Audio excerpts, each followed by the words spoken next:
सुनवाई नहीं होगी। एग्जाम सेंटर में कोई नहीं सुनेगा आपकी कि आपने तैयारी नहीं की, आपका जीएस कमजोर है, आपकी रीजनिंग कमजोर है, आपकी मैथ कमजोर है, आपकी इंग्लिश कमजोर है। वहां कोई सुनवाई नहीं है। फॉर्म ही तो आपका युद्ध है। अब आपने तैयारी का ठान लिया है, सुन लिया भैया, और अगर आपने फॉर्म भर दिया है, युद्ध की तैयारी के लिए ठान लिया है, तो आपको हथियार लेकर ही युद्ध में उतरना पड़ेगा।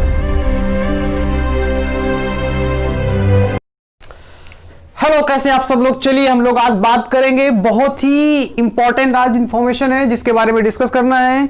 हाल ही में एग्जाम की डेट डिक्लेयर कर दी गई है, यानी कि एसएससी 10+2 के बारे में पूरी नोटिफिकेशन आ गई और आपका एप्लीकेशन फॉर्म भी भर गया है। तो आज हम लोग पूरा डिस्कस करेंगे यहां पर कि भैया इस एग्जाम में होता क्या है।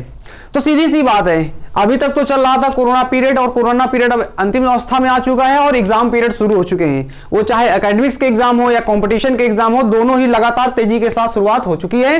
तो भैया अभी आप तैयार हो जाइए। जितने भी आने वाले एग्जाम्स हैं उनकी डेट फिक्स है और एग्जाम होना ही होना है, उसमें कोई भी देरी नहीं होगी। ये अभी हाल ही में 19 तारीख इसकी लास्ट डेट थी आपकी फॉर्म फिल करने की, और 21 तारीख आपकी अपडेट करने की लास्ट पेमेंट की है। और एसएससी आपका CHSL 10+2 एग्जाम जो है वो 10th क्वालिफाइड स्टूडेंट दे सकते हैं।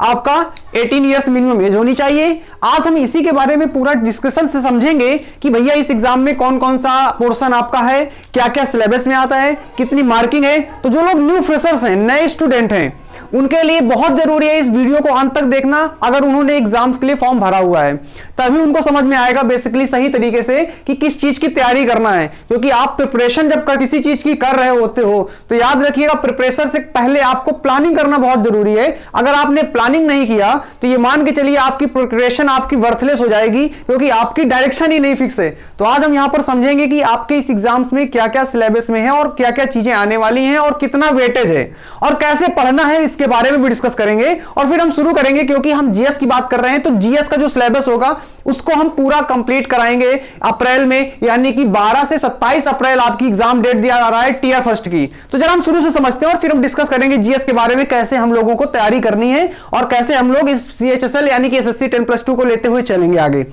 तो पहले हम समझते हैं, देखिए ये एग्जाम जो है ना, ये 3 लेवल का एग्जाम है। आपका 3 लेवल एग्जाम होता है, tier 1, tier 2 and tier 3। 3 step में एग्जाम्स होगा।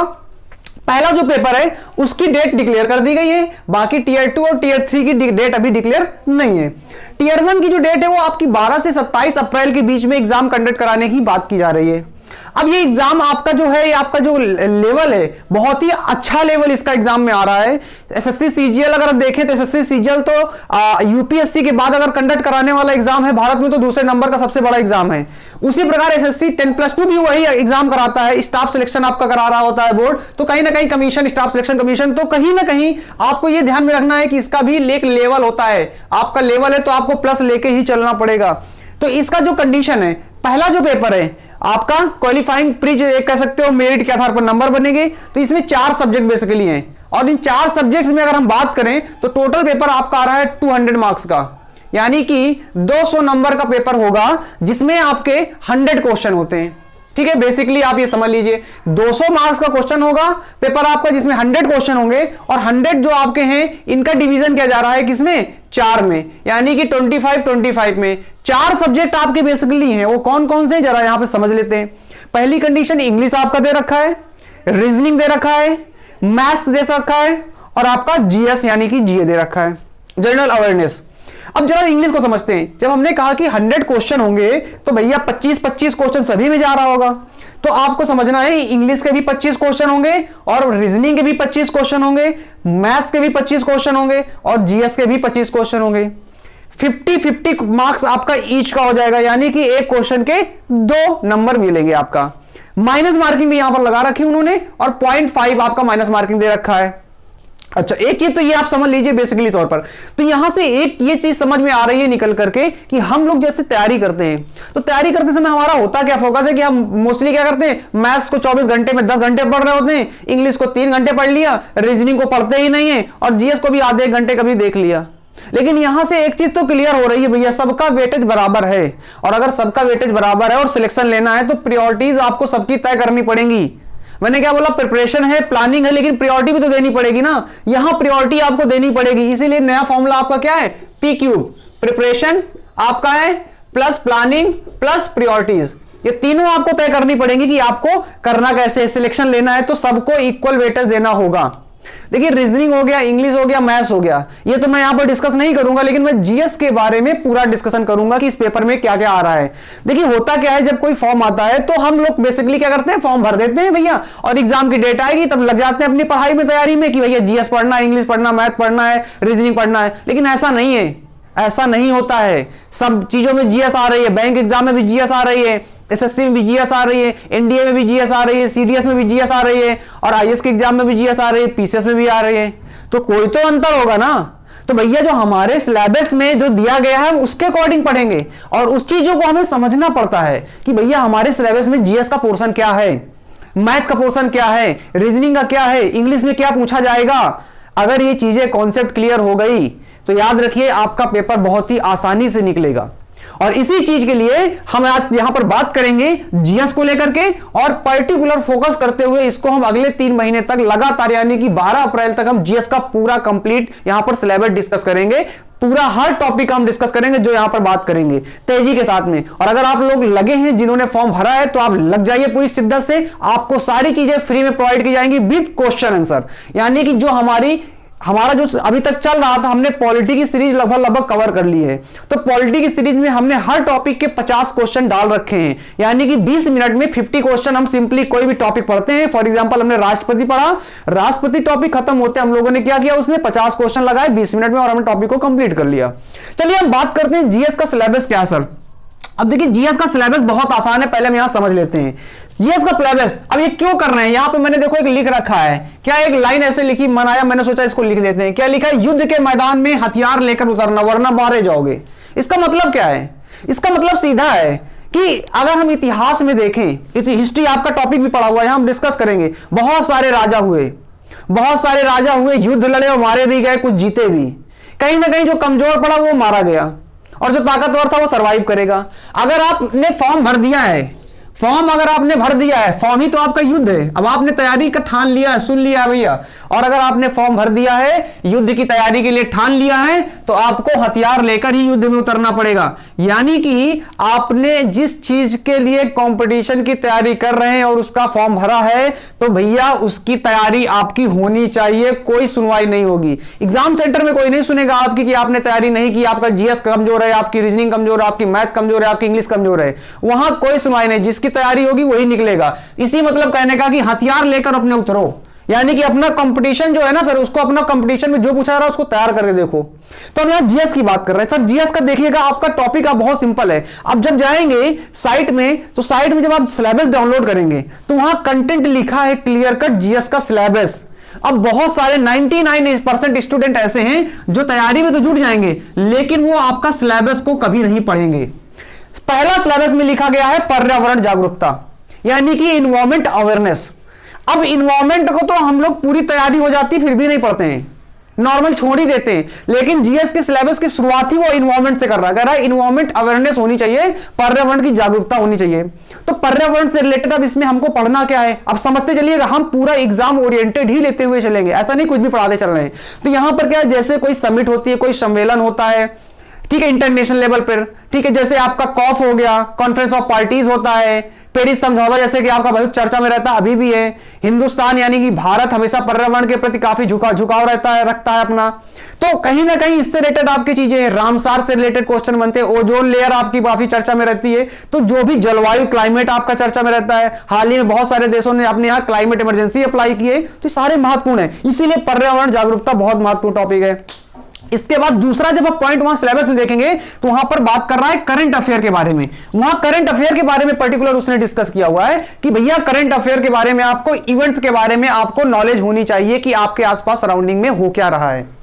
थर्ड कंडीशन आईआर की बात कर रहा है, इंटरनेशनल रिलेशन की बात कर रहा है, लेकिन यहां संक्षिप्त बात करना है। इंटरनेशनल रिलेशन में उसने लिखा हुआ पॉइंट, जब आप जाएंगे सिलेबस में तो उसने कहा है इंडिया के रिलेशन विद देयर नेबर्स, उसके पड़ोसी देशों के साथ में, और दुनिया भर के अलग अलग देशों के साथ में कैसे संबंध है, क्या क्या चीजें हैं। ये तीनों स्पेसिफिकली उसने सिलेबस में लिख रखा है, और इसका मतलब है कि आपको तीनों पे अच्छा नॉलेज होना चाहिए। अच्छा, पढ़ेंगे कैसे, वो चीजें हम डिस्कस करते जाएंगे वन बाय वन, कैसे हमें एनालिसिस करना है टॉपिक के अनुसार, जब हम लोग शुरू कर चुके होंगे। फिर आता है आपका स्टैटिक जीके, यानी कि जो आपकी ट्रेडिशनल जीके है, जो चीजें हो चुकी हैं, जो हमेशा बराबर सेम रहती हैं सभी के लिए, और उनमें से फिर लिखा, उन्होंने सिलेबस में क्लियर कट लिख रखा है। पहले यहां पर लिखा है हिस्ट्री से शुरुआत की है। अब हिस्ट्री और आज का टॉपिक, इसके बाद हम लोग ये वीडियो के बाद या जो भी सिलेबस हम शुरुआत करेंगे सीएचएसएल की, एसएससी की, तो वहां पर हम हिस्ट्री से शुरू करने वाले हैं, क्योंकि अभी तक हमने हिस्ट्री नहीं उठाया हुआ है और हिस्ट्री से ही शुरू करेंगे। और वहां भी मॉडर्न हिस्ट्री टॉपिक पहले लेंगे, क्योंकि सबसे ज्यादा क्वेश्चन जो आते हैं वो आपके आधुनिक भारत के इतिहास से आते हैं। हिस्ट्री का मतलब इतिहास। इतिहास तीनों भागों में, प्राचीन भारत का इतिहास, मध्यकालीन भारत का इतिहास और आपका आधुनिक भारत का इतिहास। तो इसकी टेंशन मत लीजिए, इतिहास में क्या क्या सिलेबस है, कौन कौन सी चीजें पढ़नी है, क्योंकि जब मैं इतिहास की बात करूंगा तो पहला वीडियो मेरा यही होगा कि मैं पूरे हिस्ट्री के सिलेबस को डिस्कस करूंगा। जब मैं ज्योग्राफी की बात करूंगा तो वहां पर ज्योग्राफी का पहले पूरा सिलेबस डिस्कस करूंगा, क्या क्या इंपॉर्टेंट फैक्टर है। तो पहला तो हिस्ट्री दिया गया, दूसरा ज्योग्राफी दिया गया है, तीसरी चीज दी गई है इकोनॉमी, अर्थव्यवस्था। अब अर्थव्यवस्था एक ऐसा विषय है जिस पर बच्चे भागते हैं, दूर भागते हैं, उनको समझ नहीं आती, लेकिन मैं अपने सिंपल तरीके से यही प्रयास करूंगा कि इकोनॉमी को सिंपलेस्ट तरीके से फॉर्मूला बेस्ड कन्वर्ट कर दिया जाए और बच्चों को आसानी से समझ में आ जाए। तो इस क्रम में हम डिस्कस करेंगे। इसके बाद पॉलिटी, तो अक्सर क्वेश्चन बनते ही बनते हैं, कोई भी एग्जाम हो, संविधान से क्वेश्चन आने ही आने हैं।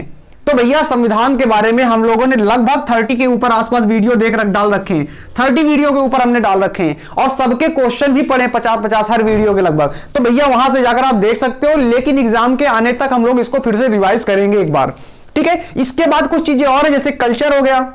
कल्चर मतलब आपका संस्कृत सभ्यता हो गई, जैसे आपकी मंदिरों की सभ्यता हो गई, मंदिरों का निर्माण कैसे हुआ, आपके यहाँ कला, साहित्य, और इसके साथ साथ में आपके यहाँ जो भी चित्रकला है, ठीक है, अलग अलग पेंटिंग्स हो गई, तो उन सभी चीजों के बारे में, यहाँ पे नृत्य हो गए, विभिन्न राज्यों में अलग अलग नृत्य हैं, वो सारी चीजें आपकी कल्चर में आ जाती है।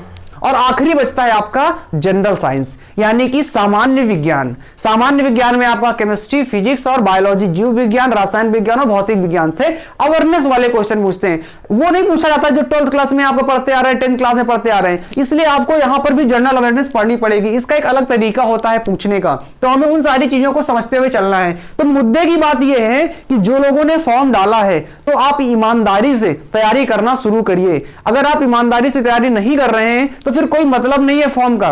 तो फिर आप ये मत कहिए कि हम इस चीज की तैयारी कर रहे हैं, फिर आप मत कहिए कि हम एसएससी की तैयारी कर रहे हैं, हम यूपीएसआई की तैयारी कर रहे हैं, हम डिफेंस की तैयारी कर रहे हैं, क्योंकि आपकी तैयारी तो हो नहीं रही है। और अगर आप तैयारी कर रहे हैं, फॉर्म डाला है, तो आप ईमानदारी से जुड़ जाइए। 3 महीने आपके पास है अभी, लगभग 3 महीने, या कह सकते हो 100 डेज, यानी कि 100 दिन पूरे के पूरे आपके लगभग मोटे मोटे तौर पर 100 दिन आपके पास हैं। और इन 100 दिनों में आप चाहे तो बहुत कुछ कर सकते हैं। 100 दिन बहुत होते हैं आपके पास। अगर आपकी बात करें तो 100 दिनों में आप पूरा युद्ध जीत सकते हैं। और जो महाभारत का युद्ध तो 18 दिन तक चला, 18 दिन में पूरा समाप्त हो गया। आपके पास तो 100 दिन है, युद्ध की तरह आप बिल्कुल लड़िए इसे। आप एग्जाम को युद्ध समझ लीजिए, हर पल, हर मिनट, हर घंटे, हर दिन बिल्कुल आप बिल्कुल डटे रहिए, आपका सिलेक्शन होगा। तो ये तो हमारा आज का सिलेबस, हम लोगों ने इसके बारे में डिस्कस किया है अच्छे तरीके से। लेकिन बस यही याद रखिएगा कि आपको युद्ध की तरह करना है और हथियारों को वीक नहीं करना है, हथियारों को मजबूत करना है। यार पूरी दुनिया लगी एनर्जी पे, एटम बम, परमाणु बम, मिसाइलों के पीछे, क्यों? क्योंकि अपने आप को ताकतवर बनाना है। यही तो तुम्हारे हथियार हैं, रीजनिंग, इंग्लिश, मैथ्स, जीएस, मजबूत करो, सिलेक्शन लो, आगे बढ़ो। ये तरीका है। हम लोग बात करेंगे और हम लोग हिस्ट्री से शुरू करेंगे, तो उसका पूरा हम लोग डिस्क्रिप्टिव रूप से वीडियो देखेंगे, कैसे सिलेबस और कैसे मॉडर्न हिस्ट्री से शुरू करूंगा। बहुत ही सिंपल तरीके से बात करूंगा। आपने शायद ऐसे ना पढ़ा हो कभी हिस्ट्री को, क्योंकि मैं ज्यादा लिखाऊंगा नहीं, हिस्ट्री में लिखाने की प्रक्रिया हमारी है नहीं। हम लोग यहां पर फॉर्मूले बेस्ड बात करेंगे, टाइमलाइन पे बात करेंगे, सिंपलेस्ट तरीके से हम लोग हिस्ट्री को लेकर चलेंगे। मिलते हैं अगले वीडियो में, तब तक के लिए नमस्कार। और ध्यान रखिएगा कि आपका भविष्य इस फॉर्म में छिपा है, हो सकता है सिलेक्शन हो जाए और आपकी लाइफ बन जाए। ठीक है, मिलते हैं अगले वीडियो में, तब तक के लिए नमस्कार, जय हिंद।